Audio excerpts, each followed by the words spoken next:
ಶ್ರೀಗುರುಭ್ಯೋ ನಮಃ. ಹರಿ ಓಂ.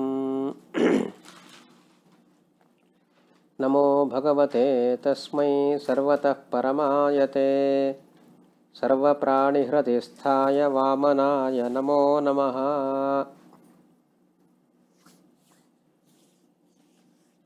ನಚಿಕೇತ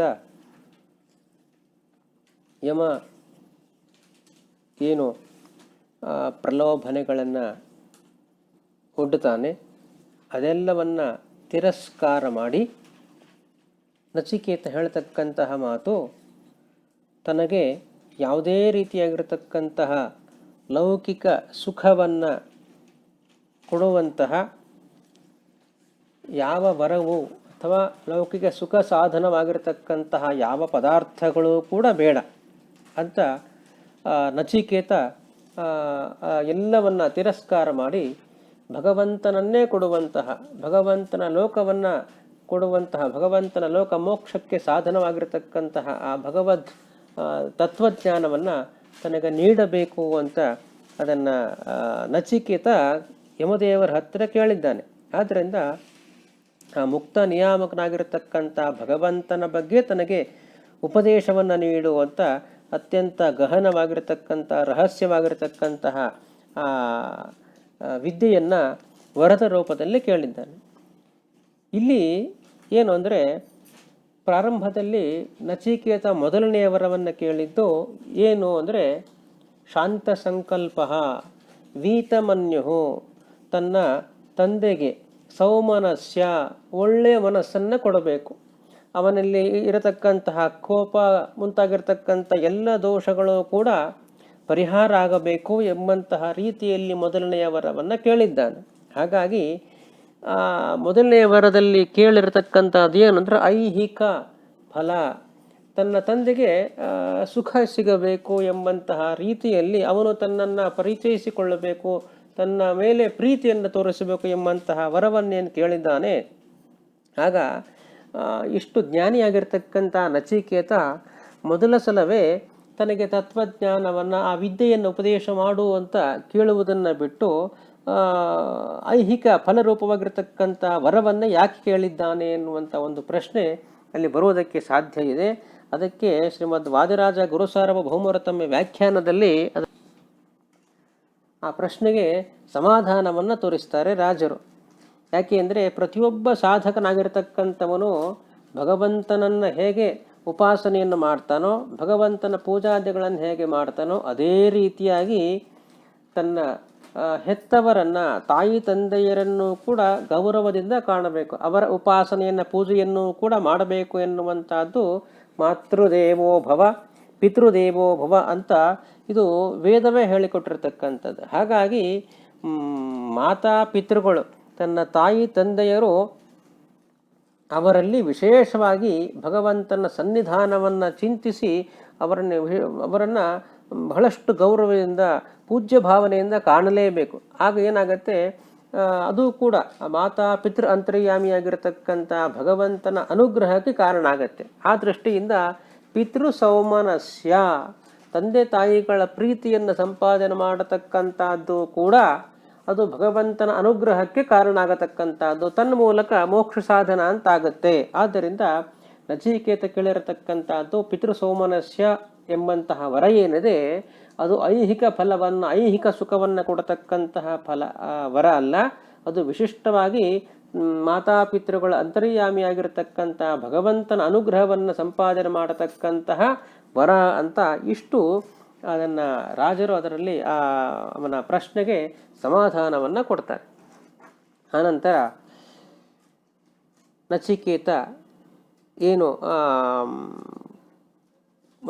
ಪ್ರಶ್ನೆಯನ್ನು ಮಾಡಿದ್ದಾನೆ, ಅಲ್ಲಿ ಉಪನಿಷತ್ತು ಮುಂದೆ ದ್ವಿತೀಯಾವಲ್ಲಿಯಲ್ಲಿ ಹೇಳತಕ್ಕಂಥದ್ದು ಭಗವತ್ ತತ್ವಜ್ಞಾನ ಒಂದು ಕಡೆ, ಮತ್ತೊಂದು ಕಡೆ ಐಹಿಕ ಸುಖವನ್ನು ಕೊಡತಕ್ಕಂಥ ಪದಾರ್ಥಗಳು ಮತ್ತೊಂದು ಕಡೆ.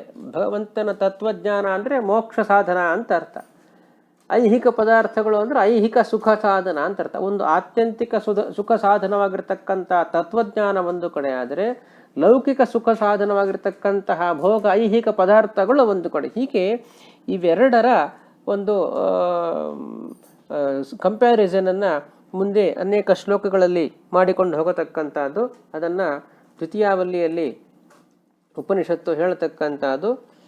ಅನ್ಯತ್ ಶ್ರೇಯೋನ್ಯತ್ ಉತೇವ ಪ್ರೇಯಃ ತೇ ಉಭೇ ನಾನಾರ್ಥೇ ಪುರುಷಂಸಿ ನೀತಃ ತಯೋಶ್ರೇಯ ಆತದಾನಸ್ಯ ಸಾಧು ಭವತಿ ಹೀಯತೇರ್ಥಾದ್ ಯೌ ಪ್ರೇಯೋ ವೃಣೀತೆ ಅಂತ. ಇಲ್ಲಿ ಎರಡು ಸುಖ ಸಾಧನಗಳನ್ನು ಉಪನಿಷತ್ತು ಉಲ್ಲೇಖ ಮಾಡುತ್ತೆ. ಒಂದು ಶ್ರೇಯಸ್ಸು ಅಂತ, ಒಂದು ಪ್ರೇಯಸ್ಸು ಅಂತ ಮತ್ತೊಂದು. ಶ್ರೇಯಸ್ಸು ಅಂದರೆ ಭಗವಂತನ ತತ್ವಜ್ಞಾನ, ತನ್ಮೂಲಕ ಮೋಕ್ಷ ಸುಖಕ್ಕೆ ಕಾರಣವಾಗಿರತಕ್ಕಂಥದ್ದು, ಅದನ್ನು ಶ್ರೇಯಸ್ಸು ಅಂತ ಕರೀತಾರೆ. ಪ್ರೇಯಸ್ಸು ಅಂದರೆ ಲೌಕಿಕ ಸುಖಕ್ಕೆ ಕಾರಣವಾಗಿರತಕ್ಕಂತಹ ಸಕಲವನ್ನು ಕೂಡ ಪ್ರೇಯಸ್ಸು ಅಂತ ಕರೀತಾರೆ. ಹೀಗೆ ಲೌಕಿಕ ಸುಖಕ್ಕೆ ಕಾರಣವಾಗಿರತಕ್ಕಂಥದ್ದು ಪ್ರೇಯಸ್ಸು, ಭಗವಂತನ ಅನುಗ್ರಹಕ್ಕೆ ಮೋಕ್ಷ ಸುಖಕ್ಕೆ ಕಾರಣವಾಗಿರತಕ್ಕಂಥದ್ದು ಶ್ರೇಯಸ್ಸು ಅಂತ. ಹೀಗೆ ಅನ್ಯತ್ ಶ್ರೇಯ ಅನ್ಯದುತೇವ ಪ್ರೇಯ ಅಂತ ಹೇಳ್ತಾರೆ. ಮೋಕ್ಷ ಸಾಧನವಾಗಿರತಕ್ಕಂಥ ಭಗವಂತನ ತತ್ವಜ್ಞಾನ ಅದು ಬೇರೆ, ಮತ್ತೊಂದು ಅದಕ್ಕೆ ವಿರುದ್ಧವಾಗಿರತಕ್ಕಂತಹ ಲೌಕಿಕ ಸುಖವನ್ನು ಕೊಡತಕ್ಕಂತಹ ಲೌಕಿಕ ಪದಾರ್ಥಗಳು ಬೇರೆ. ಹೀಗೆ ಅದೆರಡು ಅತ್ಯಂತ ಭಿನ್ನವಾಗಿರತಕ್ಕಂಥದ್ದು. ಆದರೆ ಯಾರು ಜ್ಞಾನಿಯಾಗಿದ್ದಾನೋ ಅವನೇನು ಮಾಡ್ತಾನಂದರೆ ಲೌಕಿಕ ಫಲವನ್ನು, ಲೌಕಿಕ ಸುಖವನ್ನು ಕೊಡತಕ್ಕಂತಹ ಭೋಗ ಪದಾರ್ಥಗಳನ್ನು ತ್ಯಾಗ ಮಾಡಿ ಭಗವಂತನ ಅನುಗ್ರಹವನ್ನು ಸಂಪಾದನೆ ಮಾಡುವುದಕ್ಕೋಸ್ಕರ, ಆತ್ಯಂತಿಕ ಸುಖವನ್ನು ಪಡ್ಕೊಳ್ಳುವುದಕ್ಕೋಸ್ಕರ ಆ ಭಗವಂತನ ತತ್ವಜ್ಞಾನದ ಕಡೆಗೆ ತೆರಳುತ್ತಾನೆ. ಆ ತತ್ವಜ್ಞಾನವನ್ನು ಸಂಪಾದನೆ ಮಾಡಬೇಕು ಅಂತ ಬಯಸ್ತಾನೆ. ಆ ಎರಡರಲ್ಲಿ ಜ್ಞಾನಿಯಾಗಿರತಕ್ಕಂತಹ ವ್ಯಕ್ತಿ ಶ್ರೇಯಸ್ಸನ್ನು ಆರಿಸಿಕೊಳ್ತಾನೆ ಹೊರತು ಪ್ರೇಯಸ್ಸನ್ನು ಆರಿಸಿಕೊಳ್ಳುವುದಿಲ್ಲ. ಪ್ರೇಯಸ್ಸನ್ನು ಸರ್ವಥಾ ತ್ಯಾಗ ಮಾಡ್ತಾನೆ. ತೇ ಉಭೇ ನಾನಾರ್ಥೇ ಪುರುಷಂಸಿ ನೀತಃ ತಯೋ ಶ್ರೇಯ ಆದದಾನಸ್ಯ ಸಾಧುಭವತಿ. ಹಾಗೆ ಯಾರು ಶ್ರೇಯಸ್ಸನ್ನು ಆಯ್ಕೆ ಮಾಡಿಕೊಳ್ತಾನೆ ಅವನಿಗೆ ಸಾಧುಭವತಿ, ಅವನು ಆಯ್ಕೆ ಮಾಡಿಕೊಂಡಿರತಕ್ಕಂತಹ ಮಾರ್ಗ ಅದು ಅತ್ಯಂತ ಸಮೀಚೀನವಾಗಿರತಕ್ಕಂಥ ಮಾರ್ಗವಾದ್ದರಿಂದ ಸಾಧುಭವತಿ, ಅವನಿಗೆ ಒಳ್ಳೆಯದಾಗತ್ತೆ. ಅಂದರೆ ಆತ್ಯಂತಿಕ ಸುಖರೂಪವಾಗಿರತಕ್ಕಂತಹ ಮೋಕ್ಷ ಸಿಗುತ್ತೆ.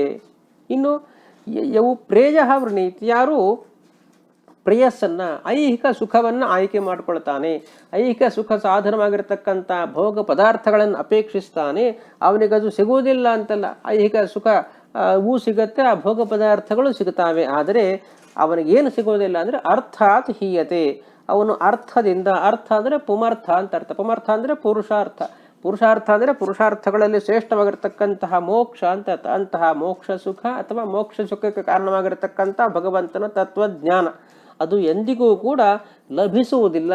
ಅದರಿಂದ ಪೂರ್ಣವಾಗಿ ಅವನು ವಂಚಿತನಾಗುತ್ತಾನೆ ಅಂತ ಉಪನಿಷತ್ತು ಆ ಶ್ರೇಯಸ್ಸು ಪ್ರೇಯಸ್ಸು ಎರಡನ್ನ ತುಲನೆ ಮಾಡಿ ಹೇಳತಕ್ಕಂಥದ್ದು. ಹಾಗಾಗಿ ಯಾರಿಗೆ ಲೌಕಿಕ ಸುಖ ಅಥವಾ ಲೌಕಿಕ ಸುಖ ಪದಾರ್ಥಗಳಲ್ಲಿ ಆಸೆ ಆಕಾಂಕ್ಷೆಗಳಿರ್ತಾವೋ ಅವನಿಗೆ ಎಂದಿಗೂ ಕೂಡ ಭಗವಂತನ ತತ್ವಜ್ಞಾನ ಲಭಿಸುವುದಿಲ್ಲ ಅಂತ ಅದರ ಮಥಿತಾರ್ಥವನ್ನು ಹೇಳ್ತಕ್ಕಂಥದ್ದು. ಯಾಕೆ ಅಂದರೆ ಭಗವಂತನ ತತ್ವಜ್ಞಾನ ಸಿಗಬೇಕಾದರೆ, ಭಗವಂತನ ತತ್ವಜ್ಞಾನ ಬರಬೇಕಾದ್ರೆ ಅವನಿಗೆ ವಿಷಯ ವೈರಾಗ್ಯ ಬೇಕು.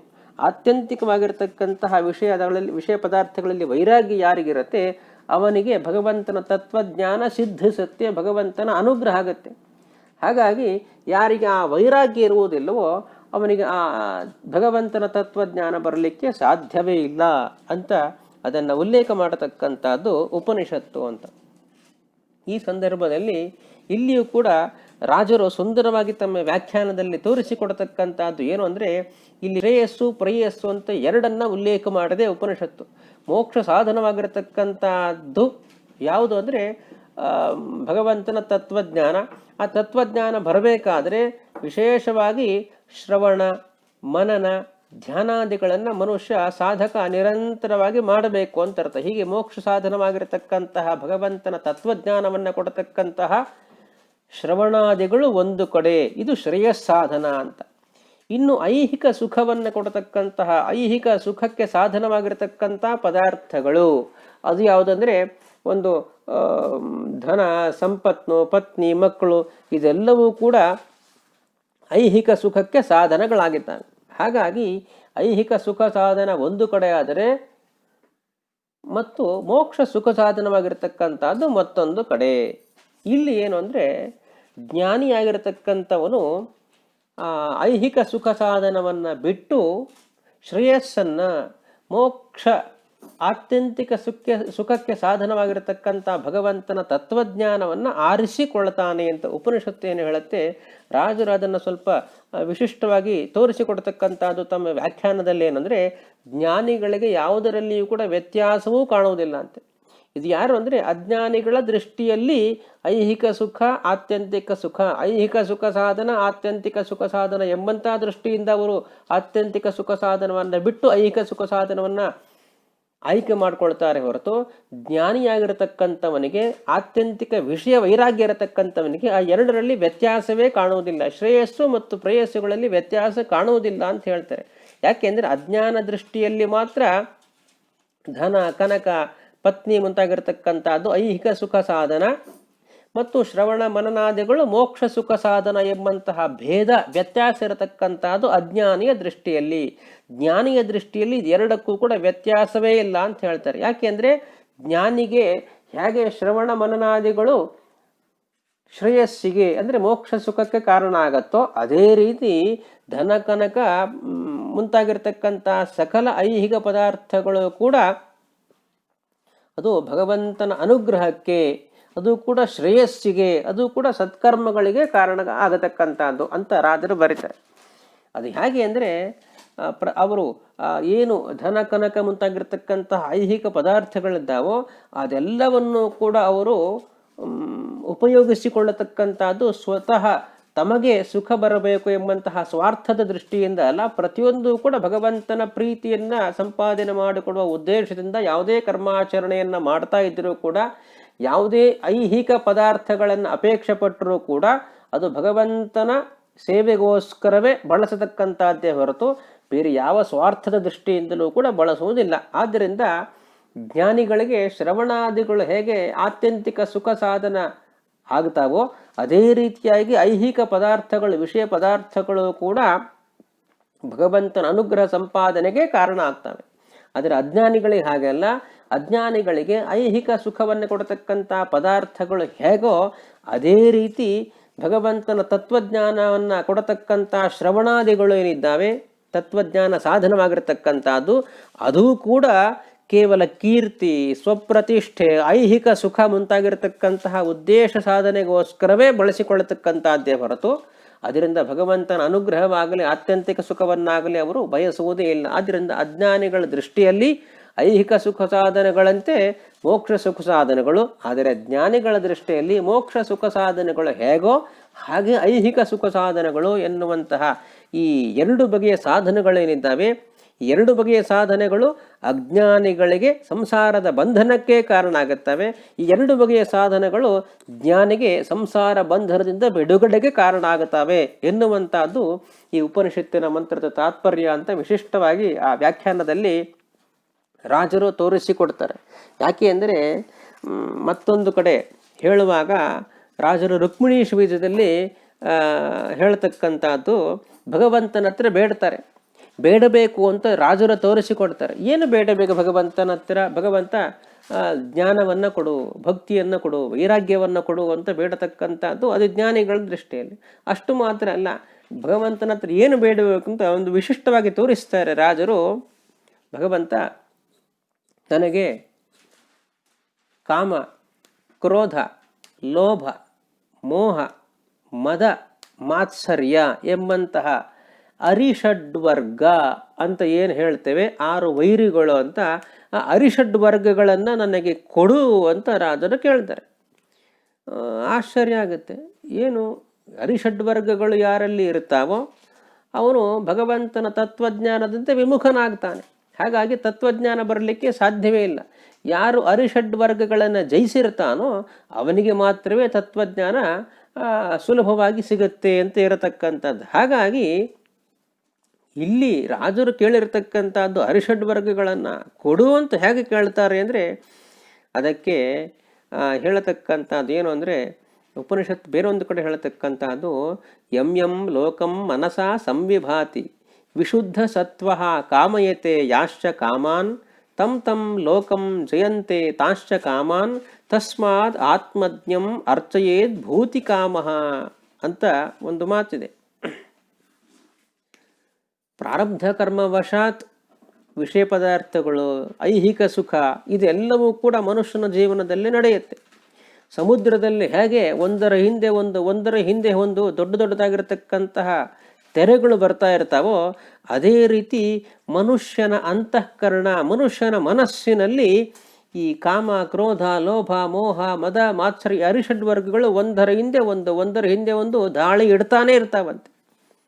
ಸುಷುಪ್ತಿ ಕಾಲ ಅಂದರೆ ನಿದ್ರಾವಸ್ಥೆಯನ್ನು ಬಿಟ್ಟು ಮತ್ತು ಯಾವ ಸಮಯದಲ್ಲಿಯೂ ಕೂಡ ಮನಸ್ಸು ನಿಶ್ಚಲವಾಗುವುದೇ ಇಲ್ಲ. ಯಾವಾಗಲೂ ಕೆಲಸವನ್ನು ಮಾಡಿಕೊಂಡೇ ಇರತಕ್ಕಂಥದ್ದು ಮನಸ್ಸು.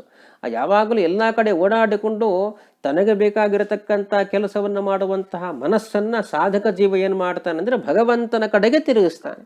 ಆ ಮನಸ್ಸು ಕೆಲಸ ಮಾಡುತ್ತೆ. ನಾವು ಕೆಲಸ ಕೊಟ್ಟರೂ ಮನಸ್ಸು ಕೆಲಸ ಮಾಡುತ್ತೆ, ನಾವು ಕೆಲಸ ಕೊಡದೇ ಹೋದರೂ ಮನಸ್ಸು ಕೆಲಸ ಮಾಡುತ್ತೆ. ಅದಕ್ಕೋಸ್ಕರ ಮನಸ್ಸು ಸುಮ್ಮನೆ ಕೂತುಕೊಳ್ಳೋದಿಲ್ಲ. ಚಂಚಲವಾಗಿರತಕ್ಕಂಥ ಮನಸ್ಸನ್ನು ನಾವೇನು ಮಾಡಬೇಕು? ನಿಶ್ಚಲ ಅಂತ ಮಾಡಬೇಕು.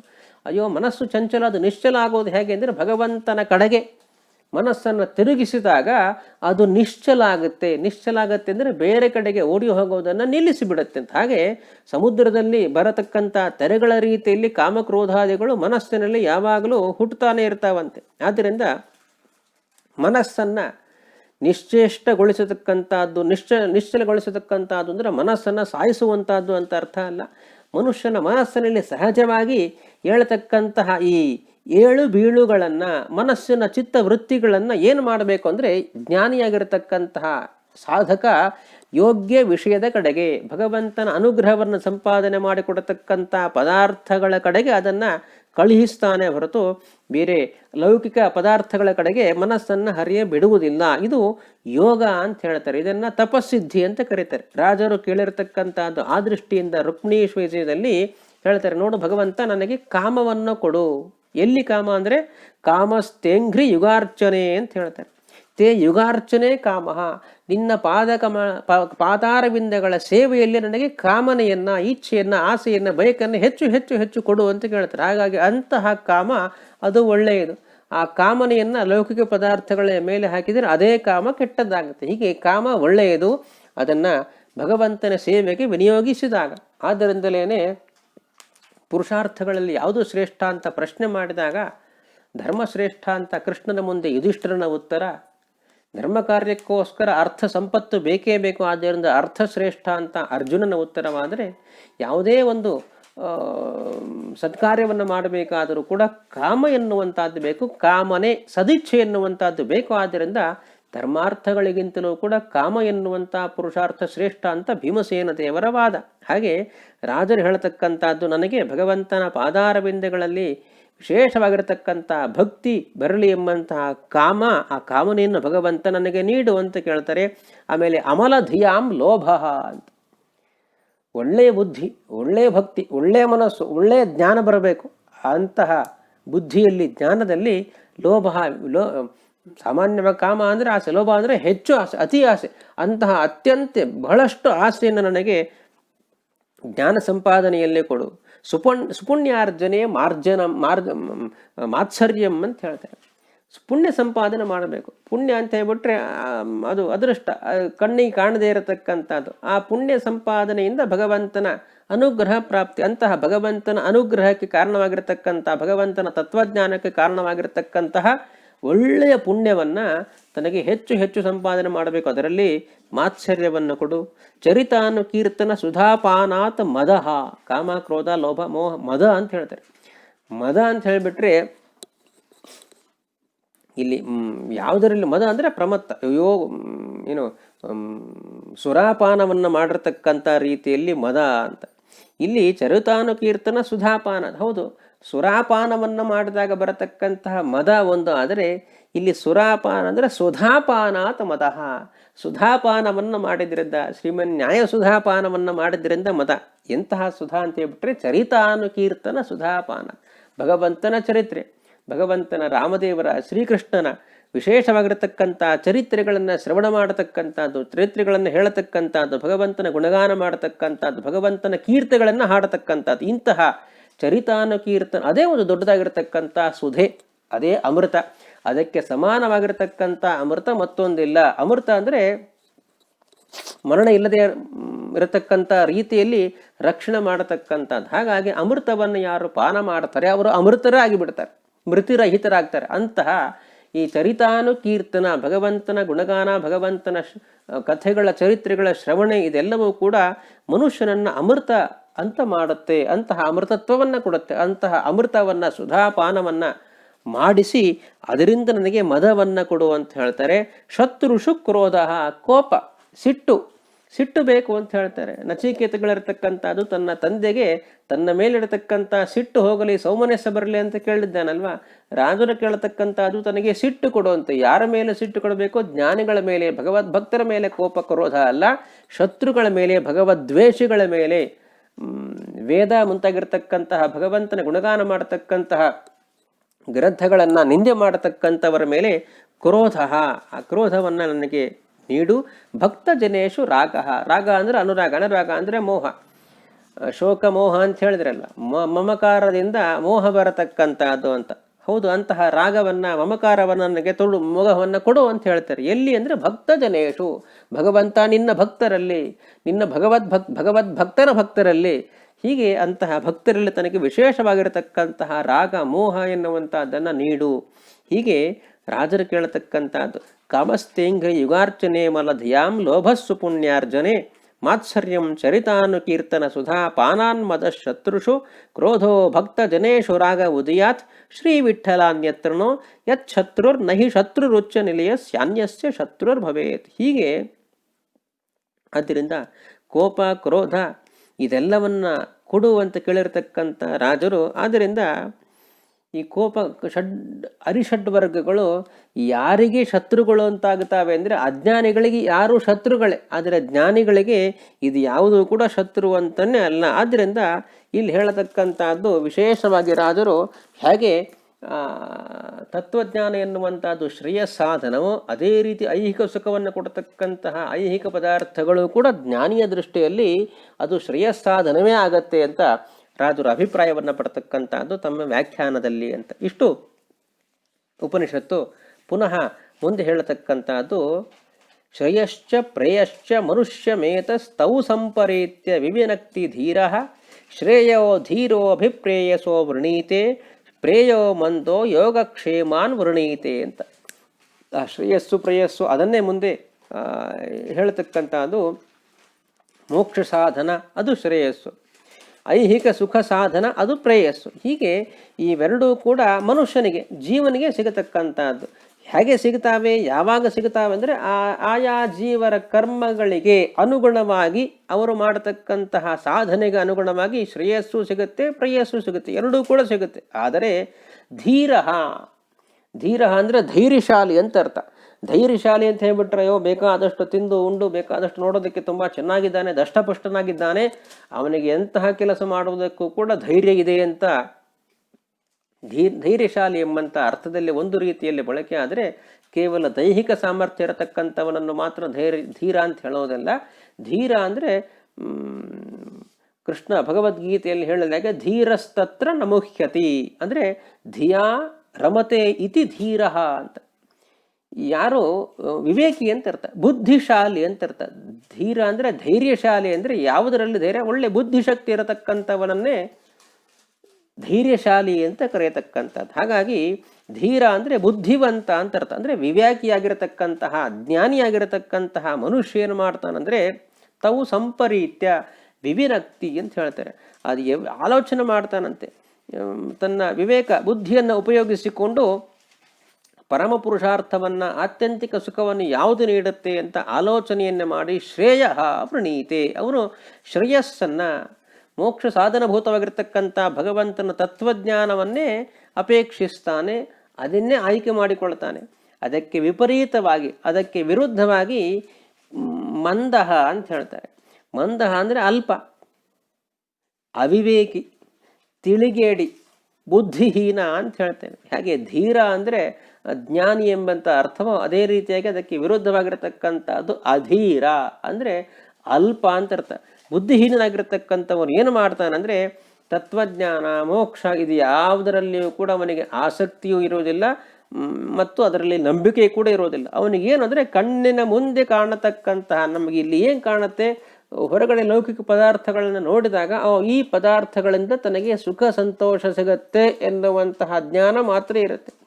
ಇದನ್ನು ಬಿಟ್ಟು ಭಗವಂತನಿಗೆ ಶರಣಾಗತನಾದರೆ ಕಣ್ಣಿಗೆ ಕಾಣದೇ ಇರತಕ್ಕಂತಹ ಆತ್ಯಂತಿಕ ಸುಖ ಸಿಗುತ್ತೆ ಎಂಬಂತಹ ಯಾವ ಆಲೋಚನೆಯೂ ಕೂಡ ಅವನಲ್ಲಿ ಇರುವುದಿಲ್ಲ. ಆದ್ದರಿಂದ ಈಗ ತನಗೆ ಸುಖ ಬೇಕು, ಸುಖವನ್ನು ಕೊಡತಕ್ಕಂಥ ಪದಾರ್ಥಗಳು ತನ್ನ ಕಣ್ಣ ಮುಂದೆ ಇದ್ದಾವೆ. ಆದ್ದರಿಂದ ಪ್ರೇಯ ಸಾಧನ, ಐಹಿಕ ಸುಖ ಸಾಧನವಾಗಿರತಕ್ಕಂಥ ಪದಾರ್ಥಗಳನ್ನೇ ಅವನು ಅಪೇಕ್ಷೆ ಪಡ್ತಾನೆ. ಆದ್ದರಿಂದಲೇ ಅವನನ್ನು ಮಂದ ಅಂತ ಕರೆಯತಕ್ಕಂಥದ್ದು ಉಪನಿಷತ್ತು. ಮಂದಃ ಪ್ರೇಯ ವೃಣೀತೆ, ಅವನು ಕೇವಲ ಐಹಿಕ ಸುಖ ಸಾಧನವನ್ನು ಯಾವುದದು ಹೇಳ್ತಾರೆ, ಯೋಗಕ್ಷೇಮಾನ್.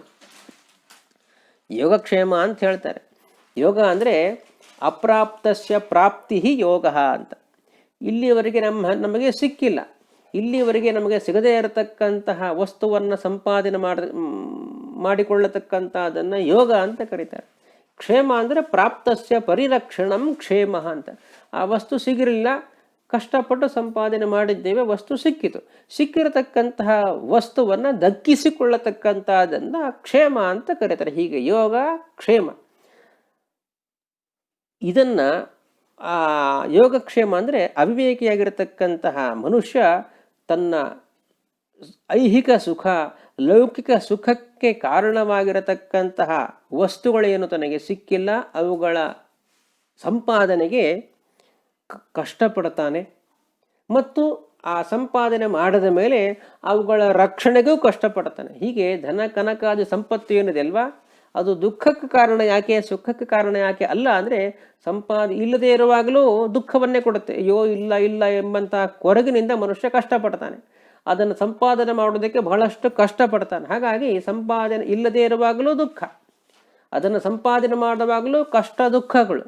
ಸಂಪಾದನೆ ಮಾಡಿದ ಮೇಲೆ ಅಯ್ಯೋ ಸಂಪಾದನೆ ಮಾಡಿ ಆಯಿತು, ಅದು ಇನ್ನು ನನಗೆ ಕೈಗೆ ಸಿಕ್ಕಿದ್ದು ದಕ್ಕದೇ ಹೋದರೆ, ಯಾರಾದರೂ ಕದ್ದುಕೊಂಡು ಹೋದರೆ, ಕಳೆದು ಹೋದರೆ, ವ್ಯರ್ಥವಾಗಿ ಹೋದರೆ ಏನಂತ. ಹಾಗಾಗಿ ಅವನಿಗೆ ಸಿಕ್ಕಿದ ಮೇಲೂ ಕೂಡ ದುಃಖ. ಹೀಗೆ ಧನ ಕನಕಾದಿ ಸಂಪತ್ತುಗಳು ಇಲ್ಲದೇ ಇರುವಾಗಲೂ ದುಃಖ, ಸಂಪಾದನೆ ಮಾಡುವಾಗಲೂ ದುಃಖ, ಬಂದ ಮೇಲೂ ಕೂಡ ದುಃಖ, ಅದು ಹೋದ ಮೇಲೂ ಅದು ಶಾಶ್ವತ ಏನಲ್ಲ, ಹಾಗಾಗಿ ಹೋದ ಮೇಲೂ ದುಃಖ. ಹೀಗೆ ಆ ಐಹಿಕ ಸುಖಕ್ಕೆ ಕಾರಣವಾಗಬಹುದಾಗಿರತಕ್ಕಂಥ ಸಂಪತ್ತುಗಳು ಎಂದಿಗೂ ಕೂಡ ಸುಖವನ್ನು ಕೊಡಲಿಕ್ಕೆ ಸಾಧ್ಯವೇ ಇಲ್ಲ. ಆದರೂ ಕೂಡ ಮನುಷ್ಯ ಏನು ಮಾಡ್ತಾನೆ, ಅಜ್ಞಾನಿ ಯೋಗಕ್ಷೇಮಾನ್ ಪ್ರೇಯ ವೃಣೀತೆ, ಅಂತಹ ಐಹಿಕ ಸುಖ ಸಾಧನವಾಗಿರತಕ್ಕಂಥ ಪದಾರ್ಥಗಳನ್ನೇ ಅಪೇಕ್ಷಿಸ್ತಾನೆ ಅಂತ ಜ್ಞಾನಿ ಮತ್ತು ಅಜ್ಞಾನಿಗಳಲ್ಲಿರತಕ್ಕಂಥ ವ್ಯತ್ಯಾಸವನ್ನು ಉಪನಿಷತ್ತು ತೋರಿಸಿಕೊಡ್ತಾ ಇದೆ.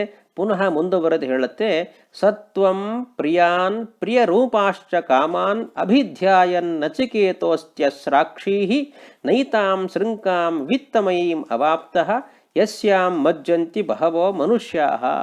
ನಚಿಕೇತನನ್ನು ಹೊಗಳಿಬಿಡ್ತಾನೆ, ಯಮದೇವರು ಹೊಗಳ್ತಾರೆ. ನೋಡು ನಚಿಕೇತ, ನಾನು ಎಷ್ಟೇ ನಿನಗೆ ಪ್ರಲೋಭನೆ ಆಸೆ ಆಮಿಷಗಳನ್ನು ಒಡ್ಡಿದರೂ ಕೂಡ ನೀನು ಯಾವುದನ್ನು ಸ್ವೀಕಾರ ಮಾಡಲಿಲ್ಲ. ನನ್ನ ಆಸೆ ಆಮಿಷಗಳಿಗೆ ಸಿಕ್ಕಿ ಹಾಕಿಕೊಂಡಿಲ್ಲ ನೀನು. ಮತ್ತು ವಿಶೇಷವಾಗಿ ಅದೆಲ್ಲವನ್ನೂ ಕೂಡ ಮೀರಿಡತಕ್ಕಂಥ ವರವನ್ನು ಕೇಳ್ತಾ ಇದ್ದೀಯಾ. ಯಮದೇವರು ಹೇಳುವಾಗ ಹೇಳ್ತಾರೆ, ಪ್ರಿಯಾನ್ ಪ್ರಿಯರೂಪಾಶ್ಚ ಕಾಮಾನ್ ಅಭಿಧ್ಯಾಯನ್ ನಚಿಕೇತಃ ಅತ್ಯಸ್ರಾಕ್ಷೀ. ನೀನು ಎಲ್ಲವನ್ನೂ ಕೂಡ ತ್ಯಾಗ ಮಾಡಿದ್ದೀಯಾ. ಯಾವುದನ್ನು? ಪ್ರಿಯಾನ್. ಪ್ರಿಯ ಅಂದರೆ ನಮಗೆ ಇಷ್ಟ ಅಂತ ಅರ್ಥ. ನಮಗೆ ಇಷ್ಟವಾಗಿರತಕ್ಕಂಥದ್ದು ಯಾವುದು ಅಂದರೆ ತಂದೆ, ತಾಯಿ, ಪತ್ನಿ, ಮಕ್ಕಳು, ಇದೆಲ್ಲವೂ ಕೂಡ ಮನುಷ್ಯನಿಗೆ ಬಹಳಷ್ಟು ಇಷ್ಟವಾಗಿರತಕ್ಕಂಥದ್ದು. ಅದು ಯಾವುದನ್ನೂ ನೀನು ಕೇಳಿಲ್ಲ. ಮತ್ತು ಪ್ರಿಯ ರೂಪಾಶ್ಚ, ಕಣ್ಣಿಗೆ ಕಾಣತಕ್ಕಂತಹ ಲೌಕಿಕ ಪದಾರ್ಥಗಳು, ಇವರೆಲ್ಲರೂ ನಮಗೆ ಪ್ರಿಯರಾದರೆ ಪ್ರಿಯ ರೂಪಗಳು. ನೋಡಿದಾಗ ಚೆನ್ನಾಗಿದೆ ಅಂತ ಅನಿಸುತ್ತೆ, ಕೇಳುವಾಗ ಚೆನ್ನಾಗಿದೆ ಅಂತ ಅನಿಸುತ್ತೆ, ತಿನ್ನಬೇಕು ಅಂತ ಚೆನ್ನಾಗಿದೆ ಅಂತ ಅನಿಸುತ್ತೆ, ಕುಡಿಬೇಕು ಚೆನ್ನಾಗಿದೆ ಅಂತ, ಹೀಗೆ ಪ್ರಿಯ ಇಷ್ಟವಾಗಿರತಕ್ಕಂತಹ ರೂಪ ಆಕಾರ ಇರತಕ್ಕಂತಹ ಪದಾರ್ಥಗಳೇನಿದ್ದಾವೆ ಇದೆಲ್ಲವನ್ನು ಕೂಡ ನೀನು ಏನು ಮಾಡಿದ್ದೀಯಾ, ನಚಿಕೇತಃ ಅತ್ಯಸ್ರಾಕ್ಷಿ, ಇದೆಲ್ಲ ಪದಾರ್ಥಗಳನ್ನು ನೀನು ತ್ಯಾಗ ಮಾಡಿದ್ದೀಯಾ.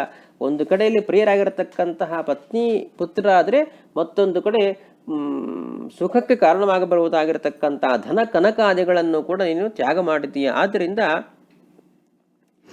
ಯಾಕೆ ಅಂದರೆ ಇದೆಲ್ಲವೂ ಕೂಡ ಅನಿತ್ಯ, ಇದೆಲ್ಲವೂ ಕೂಡ ಸಾರಹೀನ ಎಂಬಂತಹ ಭಾವನೆ ಅಭಿಧ್ಯಾಯನ್ ಅದು ನಿನ್ನ ಮನಸ್ಸಲ್ಲಿದೆ. ಆದ್ದರಿಂದ ಸಾರಾತ್ ಸಾರತರೋ ಹರಿಹಿ, ಈ ಅಸಾರ ಪದಾರ್ಥಗಳಿಂದ ಏನಾಗಬೇಕು? ಸಾರ ಸರ್ವಸ್ವವಾಗಿರತಕ್ಕಂಥ ಭಗವಂತನೇ ತನಗೆ ಬೇಕು ಅಂತ ನೀನು ಅಪೇಕ್ಷೆ ಪಡ್ತಾ ಇದೆಯಾ. ಅದರ ಲೋಕದಲ್ಲಿ ನೋಡು ಬಹಳಷ್ಟು ಜನ ಹೇಗಿದ್ದಾರೆ. ಯಸ್ಯಾಂ ಮಜ್ಜಂತಿ ಬಹವೋ ಮನುಷ್ಯಾ ವಿತ್ತಮಯೀಂ ಅಂತ ಹೇಳ್ತಾರೆ. ಬಹಳಷ್ಟು ಲೋಕದಲ್ಲಿರತಕ್ಕಂತಹ ಬಹುಮಂದಿ ಜನ ಏನಿದ್ದಾರೆ ಅಂದರೆ ಅವರು ಸಿಕ್ಕಿ ಹಾಕಿಕೊಂಡು ಬಿಟ್ಟಿದ್ದಾರಂತೆ. ಯಾವುದರಲ್ಲಿ? ಶೃಂಕಾಂ ವಿತ್ತಮಯೀಂ ಅಂತ ಹೇಳ್ತಾರೆ. ವಿತ್ತಮಯ ಸಂಪತ್ತು ಎನ್ನುವಂತಹ ಶೃಂಕ. ಶೃಂಕ ಅಂದರೆ ಈ ಶಬ್ದ ಹಿಂದೊಮ್ಮೆ ಬಂದಿದೆ. ಯಮದೇವರು ನಚಿಕೇತನಿಗೆ ಮೊದಲ ವರವನ್ನು ಕೊಡ್ತಾ ಅವನಿಗೆ ಯಮದೇವರು ಹೇಳಿರತಕ್ಕಂಥ ಪ್ರಶ್ನೆಗೆ, ಯಮದೇವರು ಹೇಳಿರತಕ್ಕಂತಹ ಆ ಮಾತಿಗೆ ಅವರು ಏನು ಉಪದೇಶವನ್ನು ಮಾಡಿದ್ದಾರೆ ಅದನ್ನು ಯಥಾವತ್ತಾಗಿ ನಚಿಕೇತೆಯವಾಗಿ ಹೇಳ್ತಾನೋ ಬಹಳಷ್ಟು ಸಂತುಷ್ಟರಾಗಿರತಕ್ಕಂತಹ ಯಮದೇವರು ಅವನಿಗೆ ಶೃಂಕಾಂ ಒಂದು ಕಂಠಮಾಲೆಯನ್ನು, ಚಿನ್ನದ ಸರವನ್ನು ಬಹುಮಾನವಾಗಿ ಕೊಡ್ತಾರೆ. ಅದನ್ನು ತಿರಸ್ಕಾರ ಮಾಡ್ತಾನೆ ನಚಿಕೇತ. ಆ ಶಬ್ದ ಅಲ್ಲಿ ಬಂದಿದೆ. ಪುನಃ ಮತ್ತೊಮ್ಮೆ ಅದೇ ಶಬ್ದವನ್ನು ಇಲ್ಲಿ ಉಪನಿಷತ್ತಲ್ಲಿ ನೋಡತಕ್ಕಂಥದ್ದು. ಬಹಳಷ್ಟು ಜನ ಹೇಗಿದ್ದಾರೆ ಅಂದರೆ ವಿತ್ತಮಯಂ ಶೃಂಕಾಂ ಅಂತ ಹೇಳ್ತಾರೆ. ಅದರಲ್ಲಿ ಮುಳುಗಿ ಹೋಗಿಬಿಟ್ಟಿದ್ದಾರೆ. ಸಂಪತ್ತು ಎನ್ನುವಂತಹ ಶೃಂಖಲೆ, ಸಂಕೋಲೆ, ಬೇಡಿಯಲ್ಲಿ ಮುಳುಗಿಬಿಟ್ಟಿದ್ದಾರಂತೆ. ಆದರೆ ನೀನು ಹಾಗೆ ಅಲ್ಲ, ಈ ಬಂಗಾರದ ಸರಪಳಿಯಿಂದ ಮುಕ್ತನಾಗಿದ್ದೀಯ. ಶೃಂಕ ಅಂದರೆ ಕಂಠಮಾಲೆ ಅಂತ ಒಂದು ಅರ್ಥ. ಶೃಂಕ ಅಂದರೆ ಸಂಕೋಲೆ, ಬೇಡಿ, ಕೈಗೆ ಕಳ್ಳರಿಗೆ ಹಾಕತಕ್ಕಂತಹ ಬೇಡಿಯನ್ನು, ಸಂಕೋಲೆಯನ್ನು ಶೃಂಖಲ ಅಂತಲೂ ಕರೆಯತಕ್ಕಂಥದ್ದು. ಹೀಗೆ ಈ ಕಳ್ಳನಿಗೆ ಬಂಧನ ಮಾಡೋದಕ್ಕೋಸ್ಕರ ಏನು ಕೋಳವನ್ನು ಹಾಕ್ತಾರೆ ಕೈಗೆ, ಅದು ಕಬ್ಬಿಣದ ಕೋಳವಾದರೂ ಕೂಡ ಅವನ ಬಂಧನಕ್ಕೆ ಕಾರಣ ಆಗುತ್ತೆ. ಅದು ಬಂಗಾರದ ಚಿನ್ನದ ಕೋಳವಾದರೂ ಕೂಡ ಅವನಿಗೆ ಬಂಧನಕ್ಕೆ ಕಾರಣ ಆಗುತ್ತೆ. ಹಾಗಾಗಿ ಬಂಧನಕ್ಕೆ ಕಾರಣ ಆ ಶೃಂಖಲೆಯೇ. ಅದು ಬಂಗಾರದ್ದೇ ಇರಲಿ ಅಥವಾ ಕಬ್ಬಿಣದ್ದೇ ಇರಲಿ, ಬಂಧನಕ್ಕೆ ಕಾರಣವಾಗುತ್ತೆ. ಆದ್ದರಿಂದ ಇಲ್ಲಿ ಮನುಷ್ಯರೆಲ್ಲರೂ ಕೂಡ ಈ ಸಂಪತ್ತು ಎನ್ನುವಂತಹ ಬಂಧನದಲ್ಲಿ ಸಿಲುಕಿಕೊಂಡು ಬಿಟ್ಟಿದ್ದಾರೆ. ಆದರೆ ಅಂತಹ ಬಂಧನದಿಂದ ನೀನು ಬಿಡುಗಡೆಯನ್ನು ಕೇಳ್ತಾ ಇದ್ದೀಯಾ ಅಂದರೆ ಯಾವುದೇ ರೀತಿಯಾಗಿರ್ತಕ್ಕಂತಹ ಅಲೌಕಿಕ ಫಲವನ್ನು ನೀನು ಅಪೇಕ್ಷೆ ಪಡ್ತಾ ಇಲ್ಲ ಅಂತ ನಚಿಕೇತನನ್ನು ಹೊಗಳ್ತಾರೆ ಯಮದೇವರು. ಪುನಃ ಮುಂದೆ ಉಪನಿಷತ್ತು ಹೇಳತಕ್ಕಂಥದ್ದು, ದೂರಮೇತೆ ವಿಪರೀತೆ ವಿಷೂಚಿ ಅವಿದ್ಯಾಯಾಚ ವಿದ್ಯೇತಿ ಜ್ಞಾತ ವಿದ್ಯಾಭೀಪ್ಸಿತಂ ನಚಿಕೇತಸಂ ಮನ್ಯೆ ನತ್ವಾ ಕಾಮೋ ಬಹವೋ ಲೋಲುಪಂತಹ ಅಂತ. ಒಂದು ತತ್ವಜ್ಞಾನ ಶ್ರೇಯಸ್ಸಿಗೆ ಸಾಧನವಾಗಿರತಕ್ಕಂಥದ್ದು, ಮತ್ತೊಂದು ಪ್ರೇಯಸ್ಸು ಅಂದರೆ ಐಹಿಕ ಸುಖಕ್ಕೆ ಸಾಧನವಾಗಿರತಕ್ಕಂತಹ ಲೌಕಿಕ ಪದಾರ್ಥಗಳು. ಈ ಎರಡೂ ಕೂಡ ಅತ್ಯಂತ ವಿರುದ್ಧ. ಯಾಕೆಂದರೆ ಒಂದನ್ನು ಬಯಸಿದರೆ ಮತ್ತೊಂದು ಸಿಗುವುದಿಲ್ಲ, ಮತ್ತೊಂದು ಬೇಡ ಅಂತ ಮತ್ತೊಂದು ಪ್ರೇಯಸ್ಸನ್ನು ಬಯಸಿದರೆ ಶ್ರೇಯಸ್ಸು ಸಿಗುವುದಿಲ್ಲ. ಶ್ರೇಯಸ್ಸನ್ನು ಬಯಸತಕ್ಕಂಥದ್ದು ಪ್ರೇಯಸ್ಸು ಬೇಡ ಎಂಬಂಥ ದೃಷ್ಟಿಯಿಂದ ಅದನ್ನು ತಿರಸ್ಕಾರ ಮಾಡಿ ಶ್ರೇಯಸ್ಸನ್ನು ಬಯಸತಕ್ಕಂಥದ್ದು. ಆದ್ದರಿಂದ ಈ ಎರಡೂ ಕೂಡ ಎರಡು ವಿರುದ್ಧವಾಗಿರತಕ್ಕಂತಹ ಫಲವನ್ನು ನೀಡತಕ್ಕಂಥದ್ದು.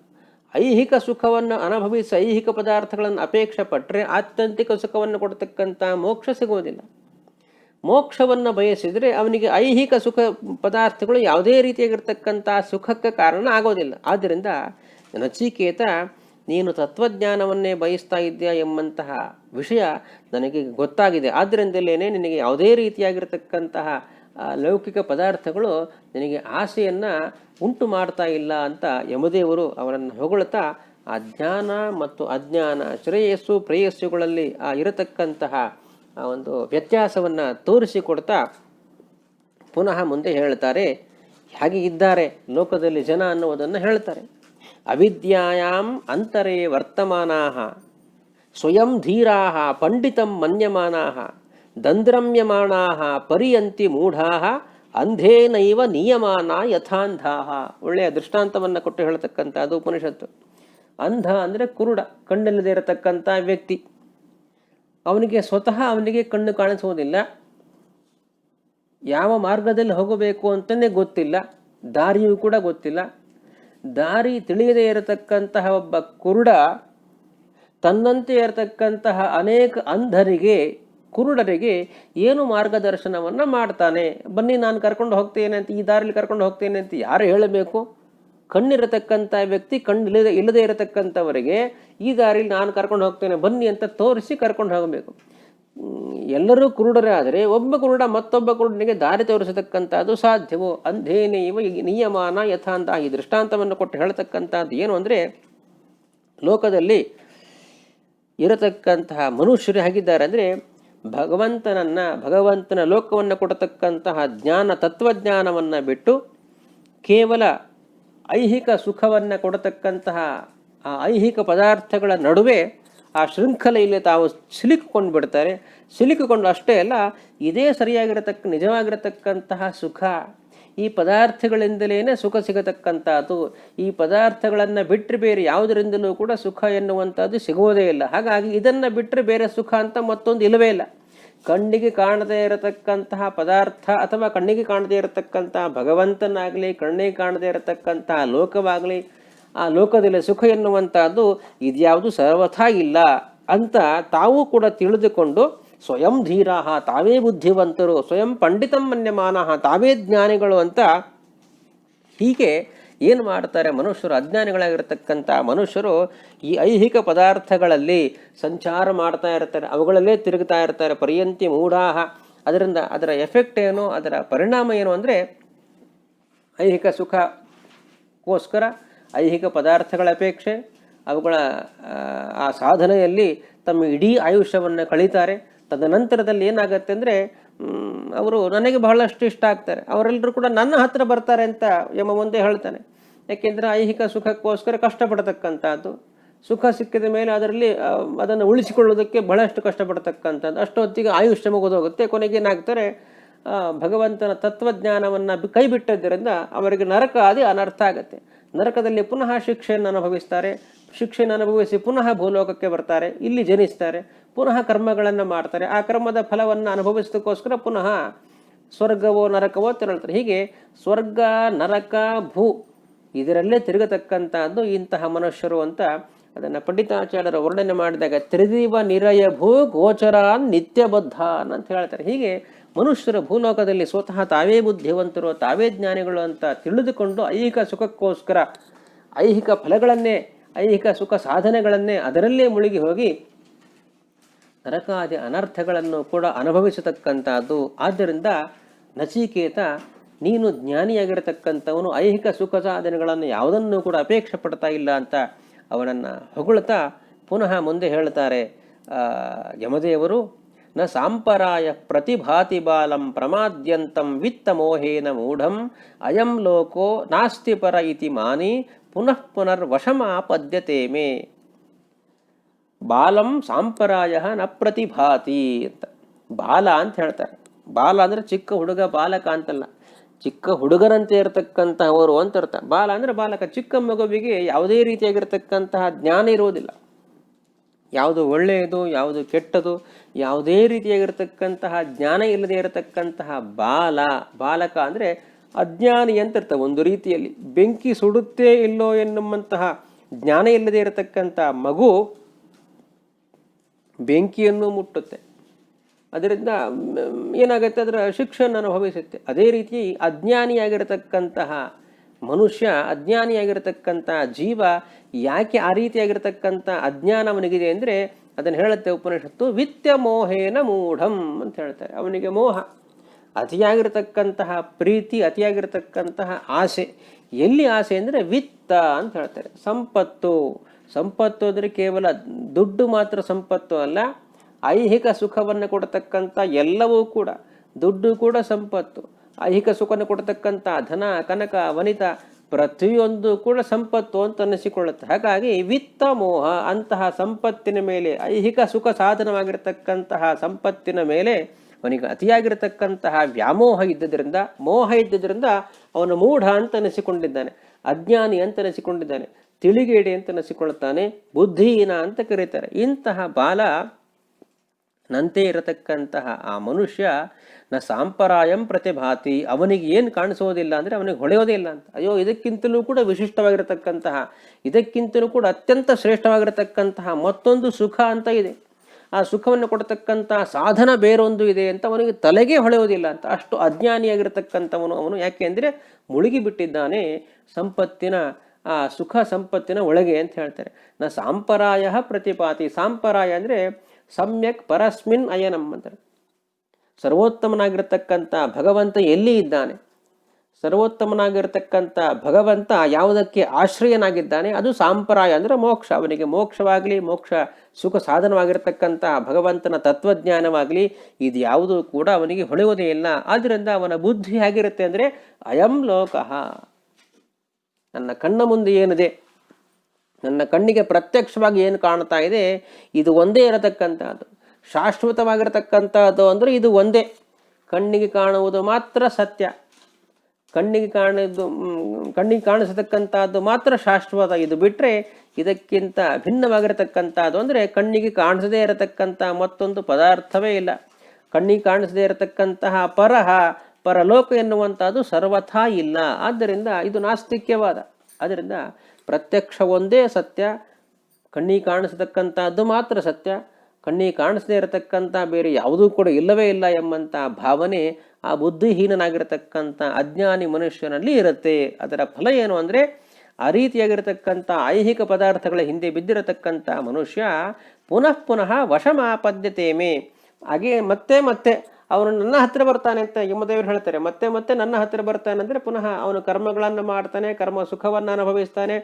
ಆಮೇಲೆ ಆ ಮಾಡಿರ್ತಕ್ಕಂಥ ಕರ್ಮದ ಫಲವಾಗಿ ಶಿಕ್ಷೆಯನ್ನು ಅನುಭವಿಸೋದಕ್ಕೋಸ್ಕರ ನನ್ನ ಹತ್ತಿರ ಬರ್ತಾನೆ. ಯಮಲೋಕದಲ್ಲಿ ಅವನು ಶಿಕ್ಷೆಯನ್ನು ಅನುಭವಿಸ್ತಾನೆ, ಪುನಃ ಭೂಲೋಕಕ್ಕೆ. ಹೀಗೆ ಆ ಮನುಷ್ಯ ಅವನಿಗೆ ಆಗುವಂತಹ ಅನರ್ಥವನ್ನು ತಿಳಿಸಿಕೊಡ್ತಾರೆ ಯಮದೇವರು ಅಂತ. ಇಷ್ಟು ಆ ನಚಿಕೇತನನ್ನು ಹೊಗಳ್ತಾರೆ. ಯಾಕೆ ಅಂದರೆ ಅನರ್ಥಕ್ಕೆ ಕಾರಣವಾಗುವಂತಹ ಐಹಿಕ ಸುಖವನ್ನು ಕೊಡತಕ್ಕಂತಹ ಐಹಿಕ ಪದಾರ್ಥಗಳು ಅದೆಲ್ಲವನ್ನೂ ಕೂಡ ತ್ಯಾಗ ಮಾಡಿರತಕ್ಕಂಥದ್ದು ಆ ನಚಿಕೇತ. ಆದ್ದರಿಂದ ಅವನಿಗೆ ಶ್ರೇಯಸ್ಸಾಧನವಾಗಿರತಕ್ಕಂಥ ತತ್ವಜ್ಞಾನವನ್ನು ಉಪದೇಶ ಮಾಡಬೇಕಲ್ವ. ಅದಕ್ಕೋಸ್ಕರ ಯಮದೇವರು ಅವನನ್ನು ಹೊಗಳಿಬಿಟ್ಟು ಆ ಜ್ಞಾನ ಸಂಪಾದನೆ ಅಂದರೆ ಏನು, ಜ್ಞಾನ ಸಂಪಾದನೆ ಮಾಡತಕ್ಕಂಥದ್ದು ಹೇಗೆ, ಅಯ್ಯೋ ಬೇಕಾದಷ್ಟು ಕೇಳ್ತೇವೆ, ಹೇಳ್ತೇವೆ, ಓದ್ತೇವೆ, ನೋಡ್ತೇವೆ, ಎಲ್ಲ ಜ್ಞಾನ ಬಂದುಬಿಡ್ತು ಅಂತಲ್ಲ. ಜ್ಞಾನ ಸಂಪಾದನೆ ಮಾಡತಕ್ಕಂಥ ವಿಧಾನವನ್ನು ಕೂಡ ತಿಳಿಸಿಕೊಡತಕ್ಕಂಥದ್ದು. ಹೇಗೆ ಜ್ಞಾನವನ್ನು ಸಂಪಾದನೆ ಮಾಡಬೇಕು, ಯಾರಿಂದ ಜ್ಞಾನವನ್ನು ಸಂಪಾದನೆ ಮಾಡತಕ್ಕಂಥದ್ದು, ದುಡ್ಡು ಸಂಪಾದನೆ ಮಾಡಿದಾಗೆ ಜ್ಞಾನವನ್ನು ಸಂಪಾದನೆ ಮಾಡೋದಕ್ಕೂ ಆಗುತ್ತೋ ಅಂತ ಅನೇಕ ಸಂದೇಹ ಅಥವಾ ಪ್ರಶ್ನೆಗಳಿಗೆ ವಿಶೇಷವಾಗಿ ಯಮದೇವರು ಆ ಮುಂದಿನ ಪದ್ಯಗಳಲ್ಲಿ ಉತ್ತರವನ್ನು ನೀಡತಕ್ಕಂಥದ್ದು. ಅದನ್ನು ಯಥಾಮತಿ ನಾಳೆಯ ದಿವಸ ಅನುಸಂಧಾನ ಮಾಡೋಣ ಅಂಥೇಳಿ ಇವತ್ತಿನ ಪ್ರವಚನವನ್ನು ಕೃಷ್ಣಾರ್ಪಣಮಸ್ತು.